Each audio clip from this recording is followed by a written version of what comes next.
Hey, what's up guys? Today is Thursday, July 9th. It's 5:53 p.m. and the temperature is a rather hot 32 degrees Celsius. I'm currently on Yonge Street, about to make a right turn onto Crescent Road.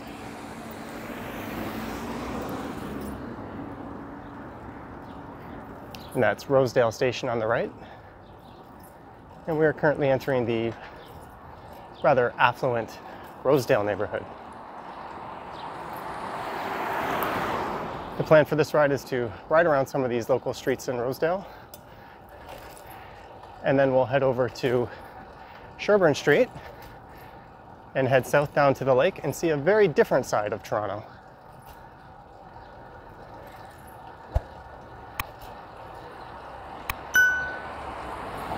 This is certainly one of the wealthiest neighborhoods in Toronto, and possibly the most exclusive to live in.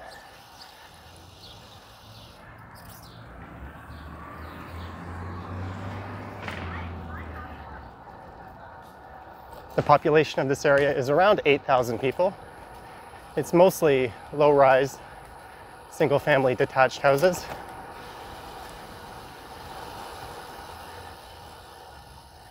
And just to the south of here is the downtown area, starting at Bloor Street. That's only about a 5–10 minute walk, at least from Rosedale subway station, so the location is really hard to beat if you'd rather live in a house than a condo.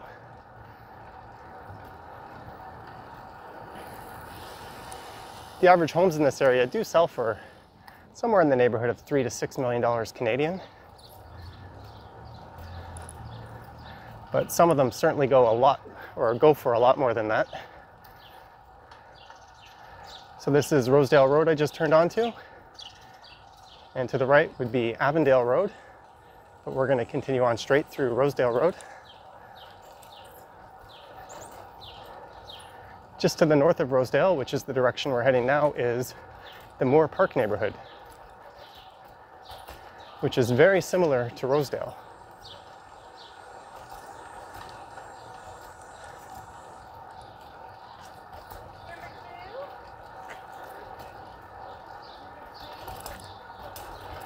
There's a lot of ravines and forestry and parks on this side of town.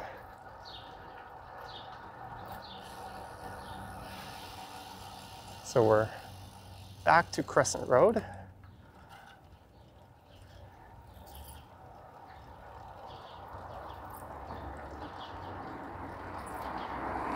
And what I'll do is I'll head up to what I think is one of the nicest residential streets in the city of Toronto. It's called Chestnut Park.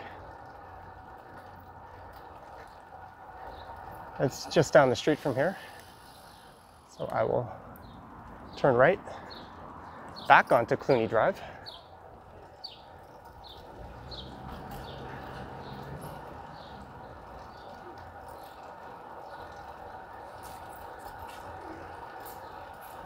They actually said they were like, hey, I should send them.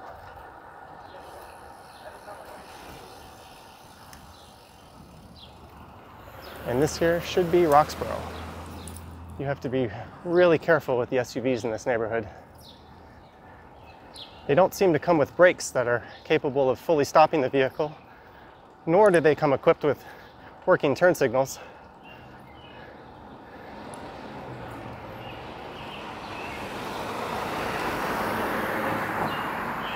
This area has a reputation for being where a lot of the old money is in the city.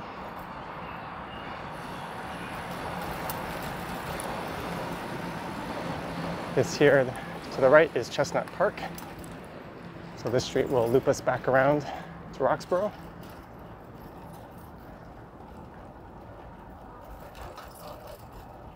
There's a lot of rather large, beautiful homes here. Hopefully the whole street isn't being resurfaced like this.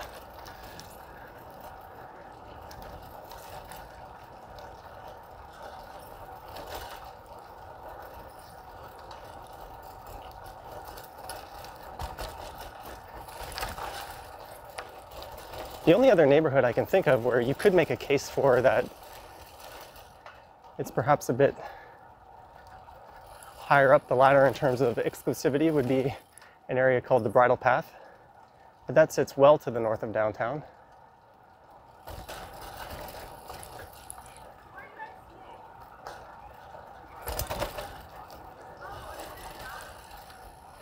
That area is known for its McMansions. Drake built a giant home up there. I think that's where Prince had a home. There's of course a lot of celebrities and very well-off people in this neighborhood. But Canadians tend to respect the privacy of others, so it's not something we talk about a whole lot.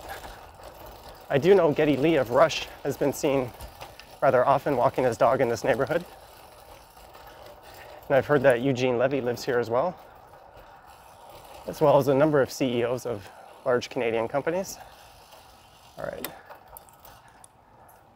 So I'll have to come back to this neighborhood once the street's in better shape, and perhaps I'll use my helmet camera so I can get a better look at some of these properties. And I'll do a longer, more proper tour of Rosedale, and I'll probably include more park in that one as well.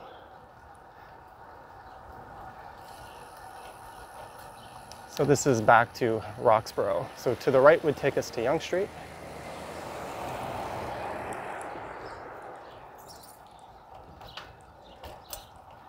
And straight ahead will lead us to Mount Pleasant, which is a major north to south node that runs through the top half of the city. So I'm turning right onto Wrentham Place. I had a friend that lived at this house here on the left. I suspect it was one of the few homes where you can rent a basement out in this area. It doesn't seem like that kind of neighborhood. And we're back to Crescent Road. I'll be making a left.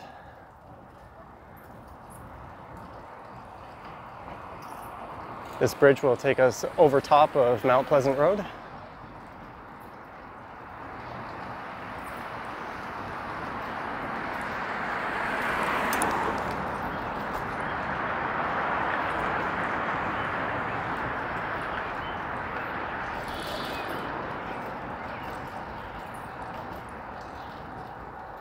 Here's one of the few low-rise apartment buildings in this area. I would imagine rent has to be fairly expensive.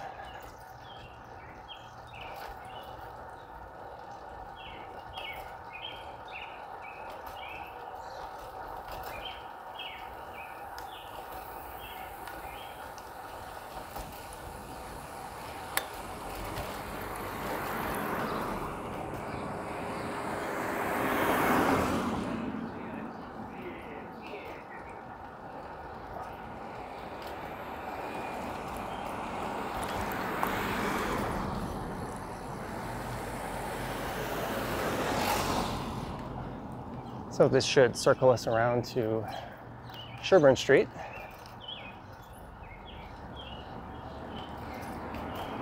It's a bit disorienting to walk around this neighborhood if you're not too familiar with it.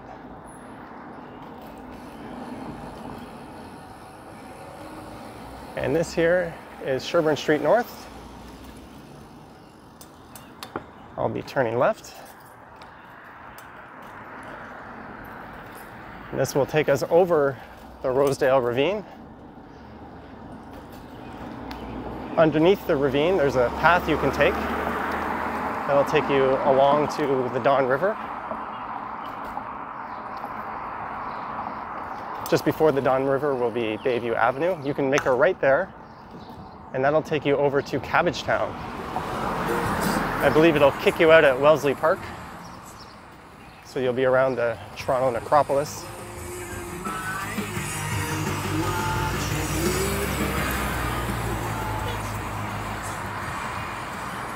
That guy's certainly an Our Lady Peace fan. Listening to Clumsy.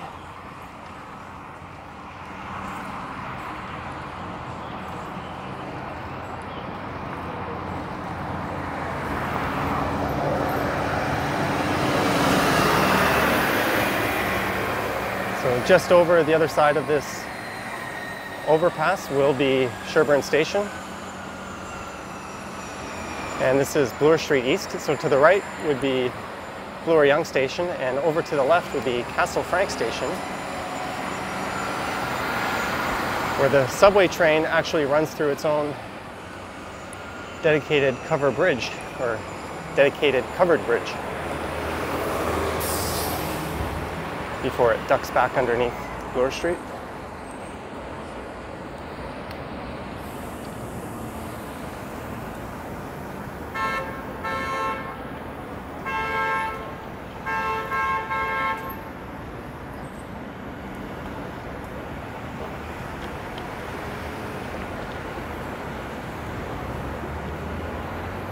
Looks like there's a number of police cars out in front of Sherbourne Street, or Sherbourne Station, which is a bit of a common theme on Sherbourne Street, especially as you get to around the Sherbourne and Queen Street area.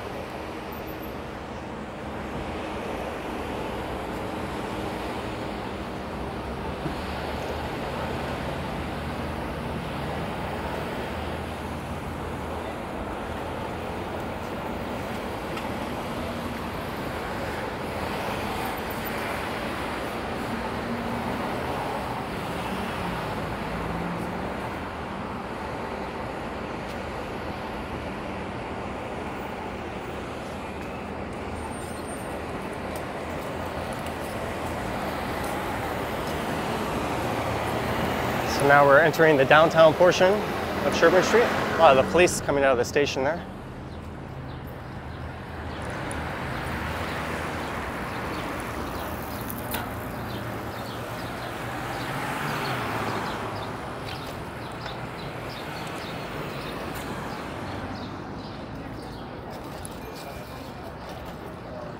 Just up here on the right on Linden Street, right there, while we went past it, was the John Cooper House, which is an old house built from the 1800s that the developer who owned that land wanted to build a condo on, and they ended up moving the house around 20 feet to be able to accommodate their design plans. The city wouldn't let them tear it down as it was a heritage building. This is Isabella Street. What I will do is come back here with my other camera and do a walking video, as there's quite a bit of interesting history on this street, and when you're doing a bike ride, a lot of it tends to go by really fast. So if I start talking about something, you only get to see it for a couple of seconds. So it's a very different way of seeing the city. That's the Our Lady of Lourdes Church on the right.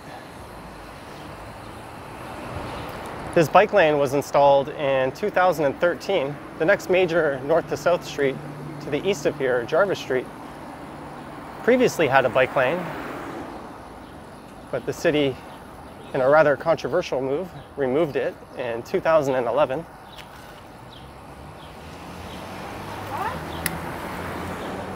This is Wellesley Street, so to the right will take you over to Church Street and through the village. And to the left will take you straight into the heart of Cabbagetown.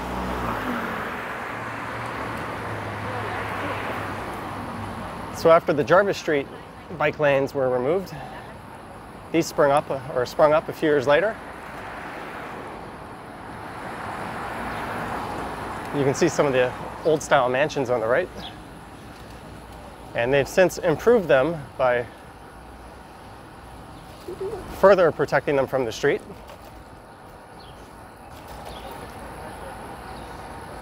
One interesting thing about this neighborhood, and by that I mean this area of Sherbourne Street and Jarvis Street, is it's where a lot of the wealth in Toronto used to be back in the 1800s. So there's a lot of old mansions sort of dotting these streets, an awful lot more that have been torn down in years past.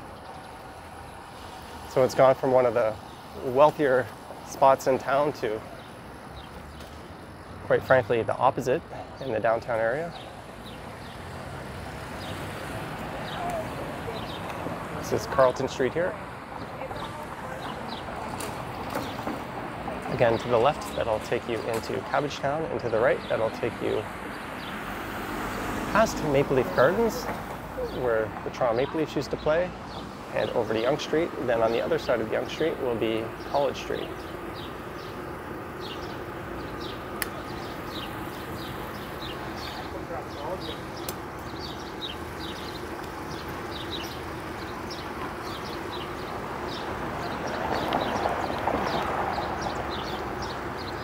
Straight ahead here on the right is the Allen Gardens.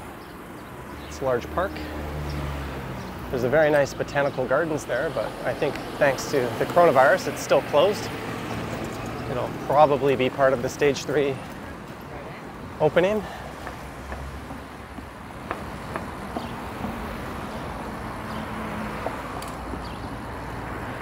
You do see a lot of the more interesting characters on Toronto streets in this area, as I've referred to them in the past.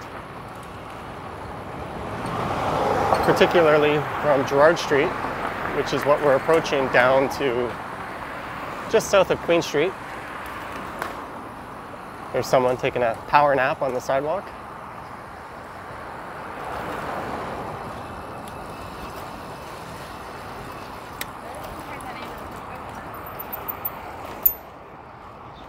And my bell just completely failed. That's no good. I'm gonna have to fix this thing.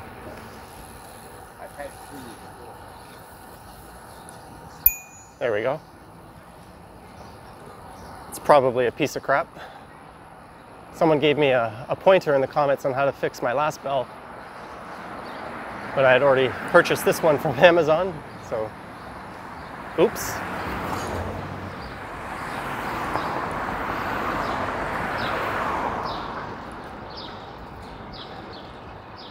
Just to the left here, I don't know if you can see it, is the Allen House.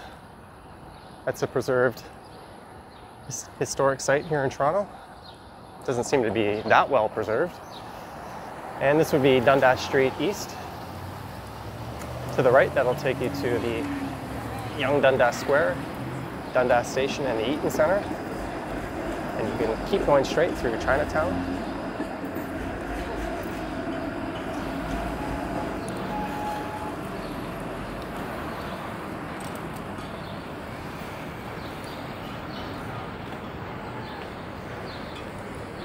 In the plaza straight ahead is a restaurant called King Palace, which is a popular Pakistani restaurant. I remember coming by here sometimes late at night, and that parking lot would be full of taxis. I think it was one of the driver's favorite spots.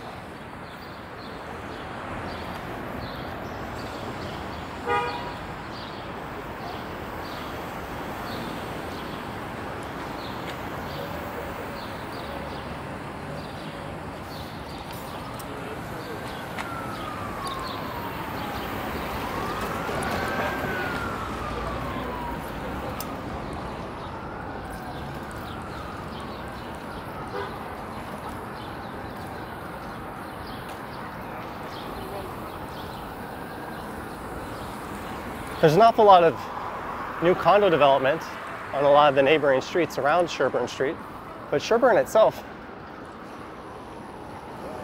for whatever reason, doesn't seem to be enjoying much redevelopment.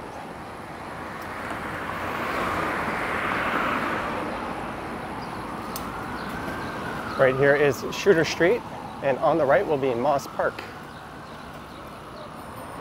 There's a bit of a tent city over there to the right. I can't really see it.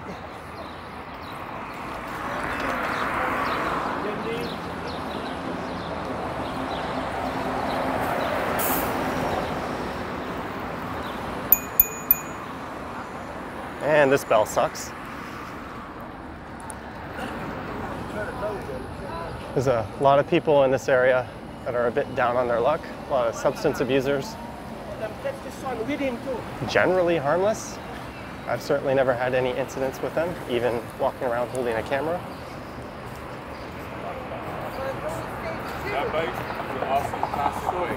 This one? I appreciate it.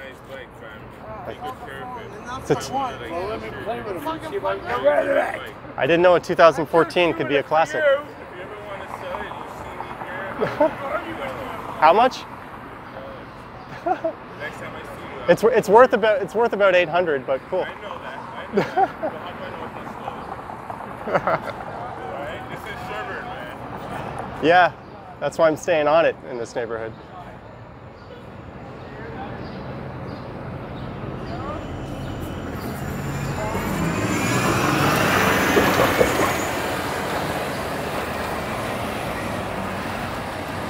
That's an interesting conversation. So we're through the most interesting area of Sherbourne Street, and this is Richmond Street, a one-way street which runs to the west.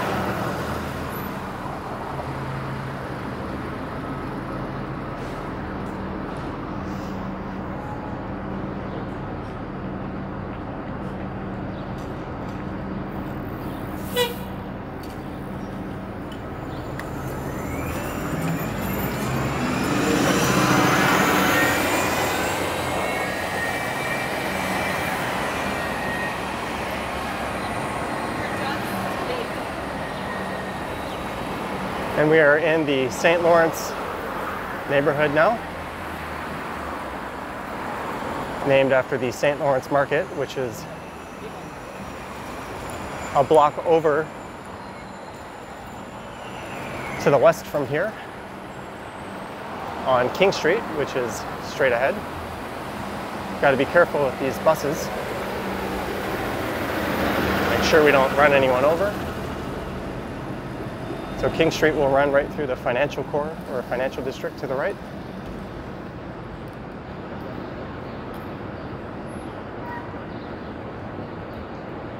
And I just realized I lied. St. Lawrence Market is on Front Street, which is the next street.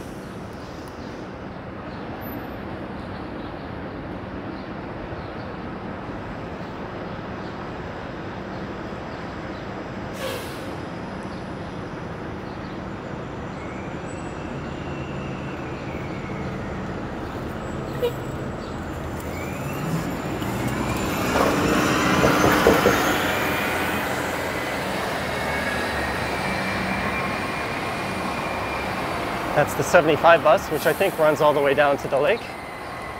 So this is Front Street. So one block west of here will be St. Lawrence Market. Comfortably make that yellow light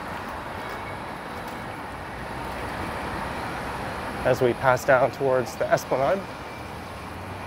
It's always a good idea to look both ways before stepping onto a bicycle lane.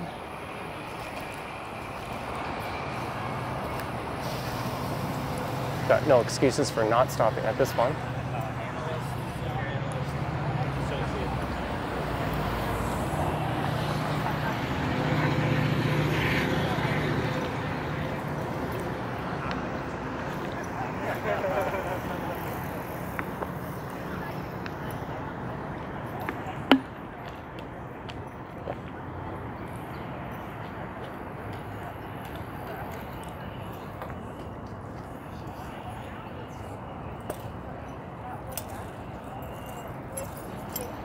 So I used to live down in this neighborhood, just over on the left, on a street called Longboat Avenue.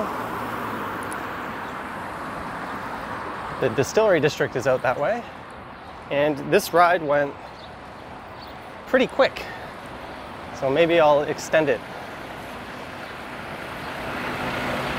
As we are about to head under the railroad tracks, and then under the Gardner Expressway, which is the main highway which runs across the south end of the city. This part of Sherbourne Street is called Lower Sherbourne Street. So north of Bloor, where we started, was North Sherbourne Street. And then from Bloor down to Front Street was just Sherbourne Street. And the southern part is Lower Sherbourne Street. So we're passing under the highway now.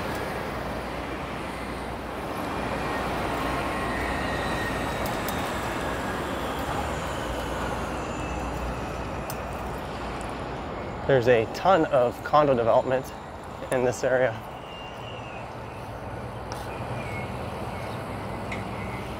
Straight ahead is the George Brown College campus,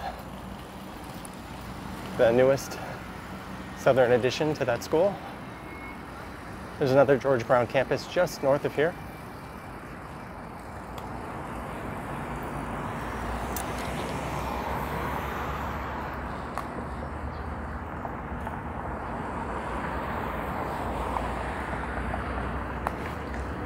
Whoa, you okay, sir? Yeah. You need a hand or you're good? I'm good. All right.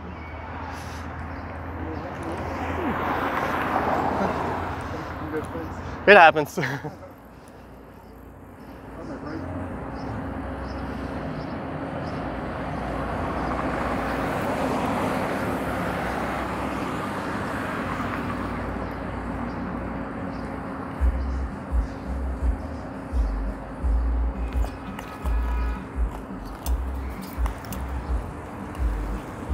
It does say bicycles accepted, so I will just continue on straight here.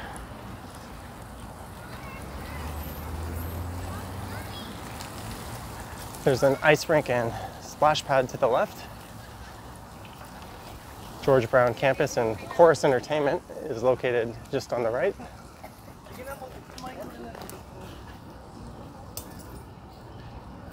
There's a Ontario Provincial Police car. You often only see them in the city when they're attending a court date.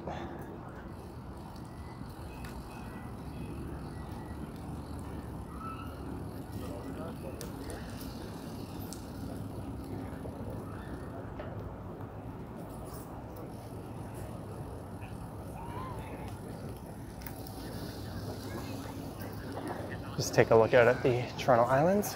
I know. Straight ahead, it's Billy Bishop Airport. And spanning out over the left are the various Toronto Islands.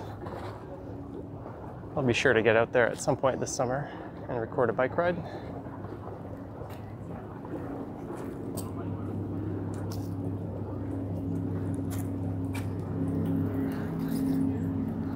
And straight ahead is Sugar Beach, a small man-made beach that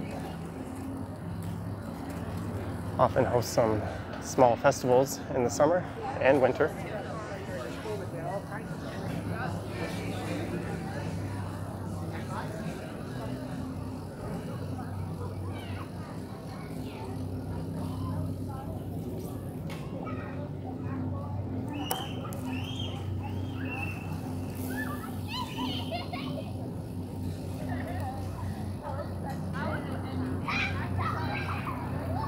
There's the beach area straight ahead.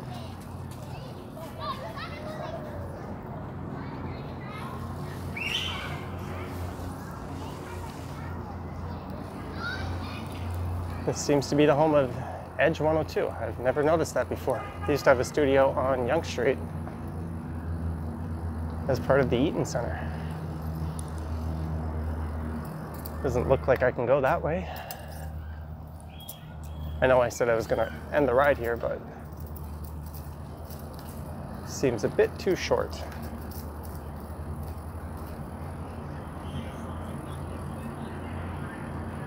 And I've ridden along this waterfront bike path fairly often recently, so I'll find another way out of here.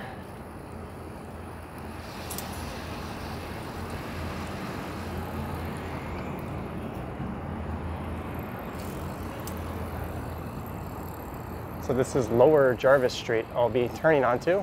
Runs parallel to Sherbourne Street.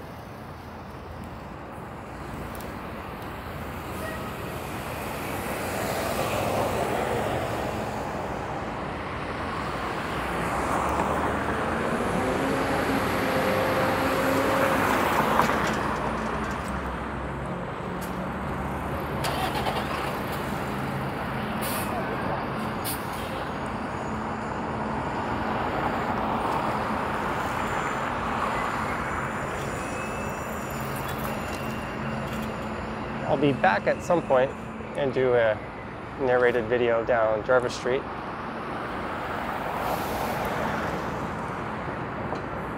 Maybe I'll do a walk that does Jarvis and Sherbourne Street. Both streets have kind of a similar history and a similar feeling. And it's been interesting how Jarvis Street used to have the bike lane but now Sherbourne Street does.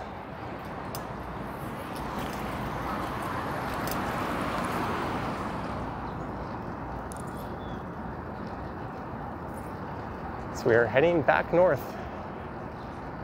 back under the Gardiner Expressway,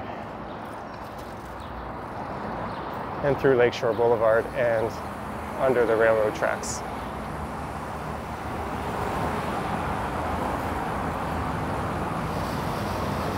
One of the criticisms about this part of Toronto is that the waterfront seems rather disconnected from the rest of the city,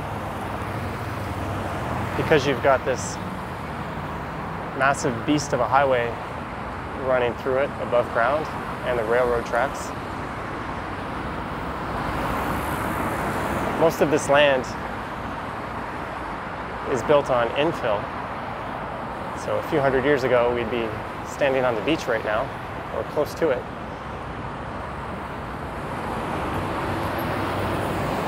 But they've expanded the city southwards.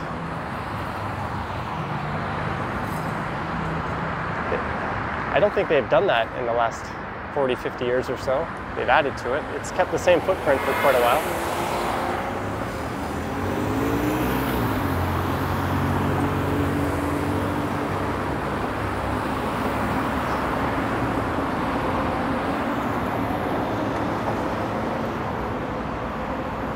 And that sun is hitting me directly.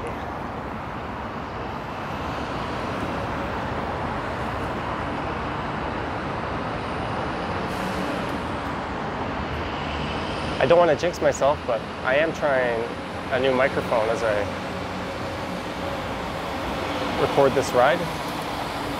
I've brought it out on the last few videos I've made, but I ended up just sticking with the internal microphone on the camera because I had some setup issues. And I used it on the last bike ride. Well, I didn't end up uploading that one. I went on a bike ride last night. I ended up ditching it because it wasn't particularly interesting, and I was more or less trying to set up the microphone so it would be usable, so I was still tinkering with it. And I finally got usable results out of it, except I stupidly didn't put my phone into airplane mode, and somebody called me and that interrupted the recording. Because rather than use a mobile sound recorder, I'm just using a smartphone in my pocket. And then after, when I get home, I'll just sync that audio up with the video footage from the camera. So right here on the left is St. Lawrence Market. This market that's in the tent here will be moving north back to its original home on the other side of Front Street here.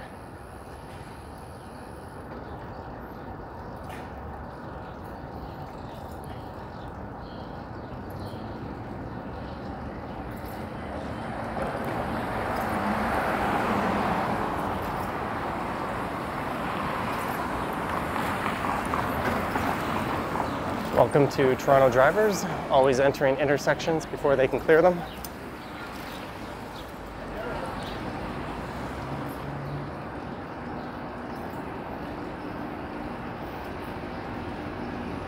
All right, so we'll just consider this part of the ride a bonus. I'll just continue up Sherbourne, up to Bloor, then I'll call it a ride.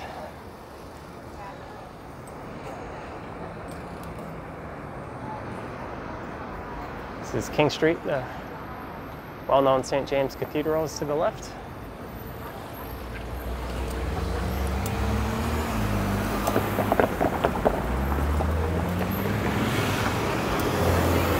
This is one of the least bicycle-friendly north to south routes on the eastern part of downtown.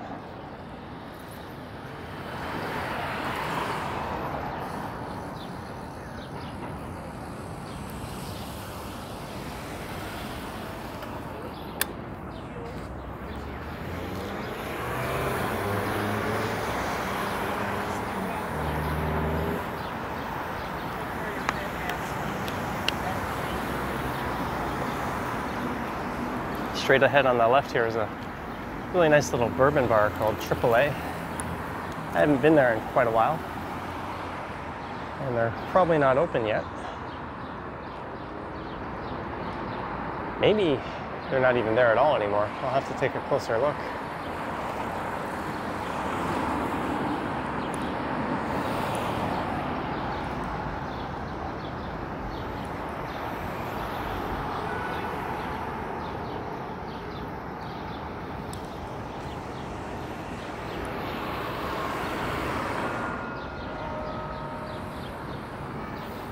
You can hear the church bells of St. James Cathedral ushering in 6:30 p.m. I didn't know they rang at the half hour.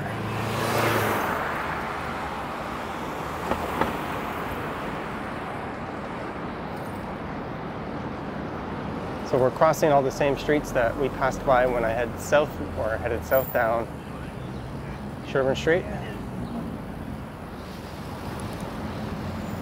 Maybe I'll find someone who wants to buy my bike again for 50 bucks.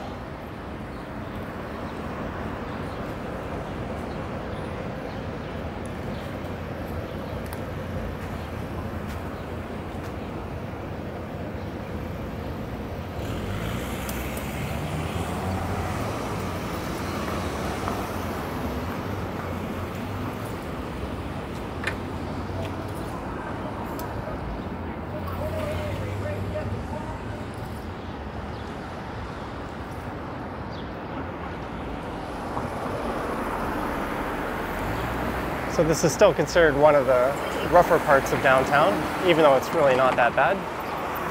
Just to the right is Moss Park. We came by the eastern side of it. And to the right here is the Moss Park Armory, which is a facility used by the Canadian military.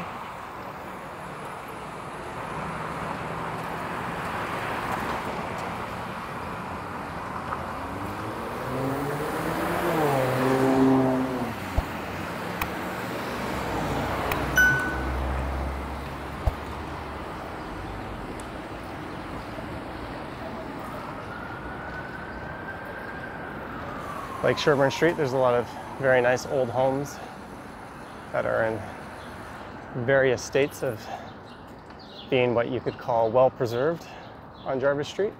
There's the old Grand Hotel and Suites.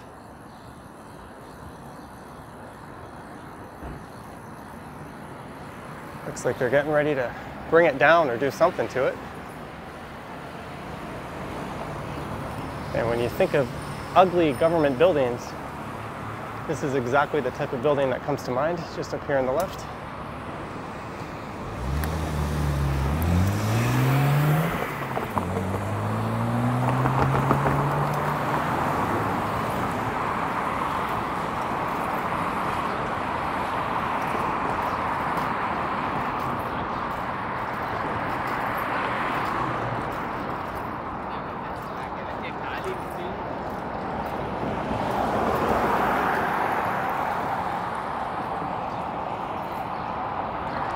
I was trying to think of the name or function of that building, but it didn't quite come to mind.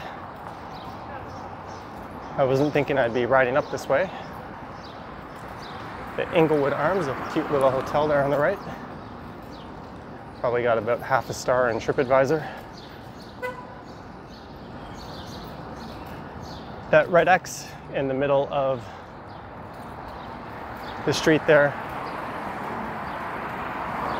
is part of a flex lane system they have on this street. So depending on the time of day, they can turn these center lanes from going to the south into the opposite direction.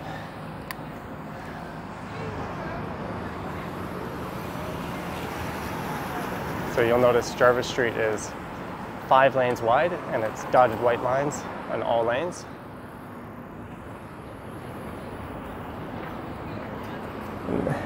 That fast food restaurant there on the left is well known as being Hooker Harvey's. Even when I was a kid, not even in high school, I knew it by that name, even though I didn't live anywhere near here.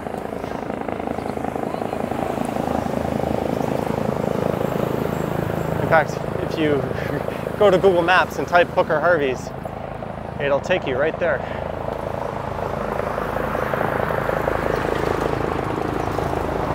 So this is the Allen Gardens on the right. And that's, I believe, one of the orange medical choppers.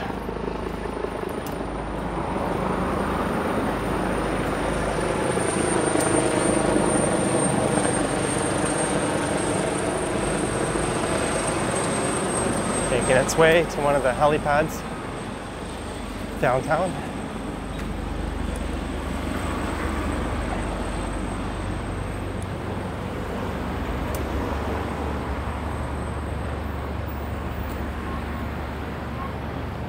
So we're back to Carlton Street. I'll spare you the boring details. And what is this guy doing? Use your indicator. Jeez. He had his window open. I couldn't resist. He's just sitting there turning right, not signaling.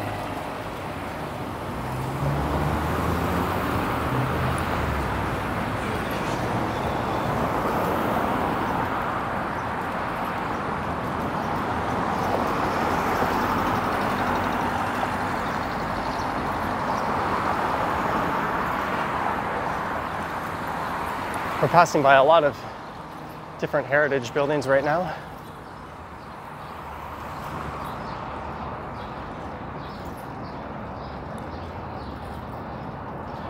And just north of here on the right will be the famous Keg Mansion.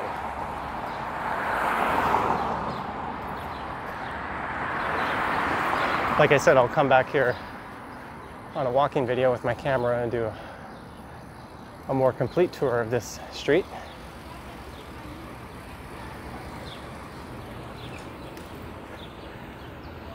I'll let you know when we get to the Keg Mansion. The Keg's a chain steak restaurant you can find up here north of the border. And I'm generally not a fan of chain restaurants, but the Keg is one of the better ones.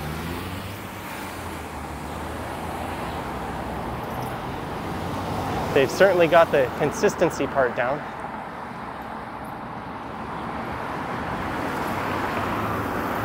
So this is Wellesley Street, and the Keg Mansion is just on the other side to the right. It'll be blocked by this gas station. You might be able to see it.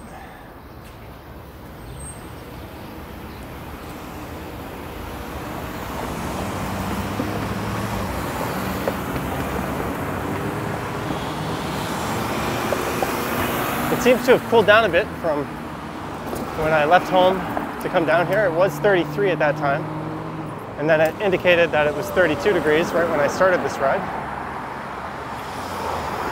There's the Berkeley Bicycle Club on the left.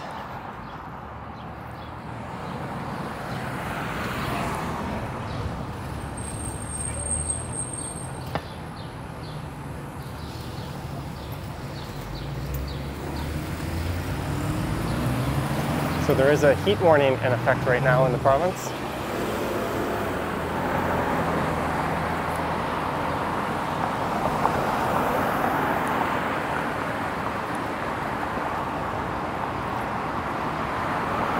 So just north of Isabella Street here, on the right will be the Ted Rogers campus. I don't know its real name, but if you've heard of Rogers Communications, that's their corporate headquarters. It's probably the least well-liked company in the entire country. I certainly bend over backwards not to give them my business whenever possible. They're the same jerks who defaced our beloved Skydome and put their logo and stupid name on it, and put a statue of their founder out in front of it, even though that's a baseball stadium. And Ted Rogers had nothing to do with that. But hey, Why put his statue in front of this place when you can put it where there should be perhaps a statue of Joe Carter or one of the other all-time great Blue Jays.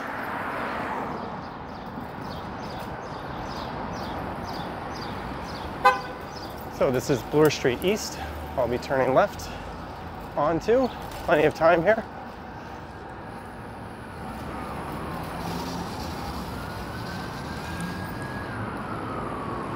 Back into the comforts of a protected bike lane.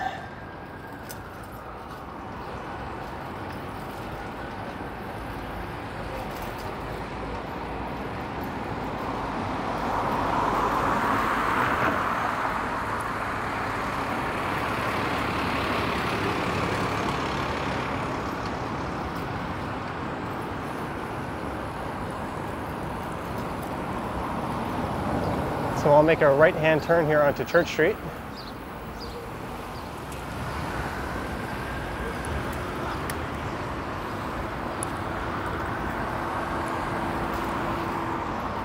And this will take me over to Yonge. And I think once I get there, I'll call it a ride. Then I'll go home and order a pizza, have a nice cold beverage on the balcony, and just call it a night. Throw on some Prime or Netflix.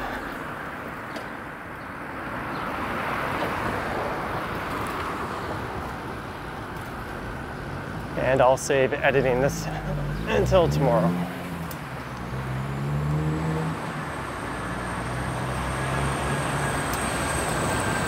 So we're kind of in behind the Hudson Space Center where Bloor Yonge Station is located.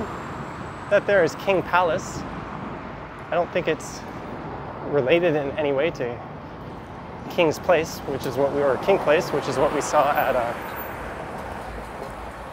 Dundas and Sherbourne.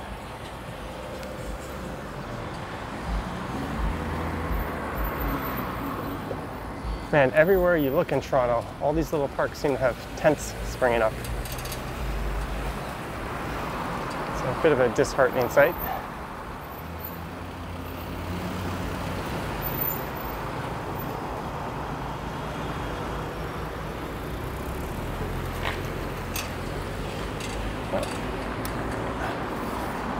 So this here is Church Street and Yonge Street. Straight ahead, that's the Masonic Temple.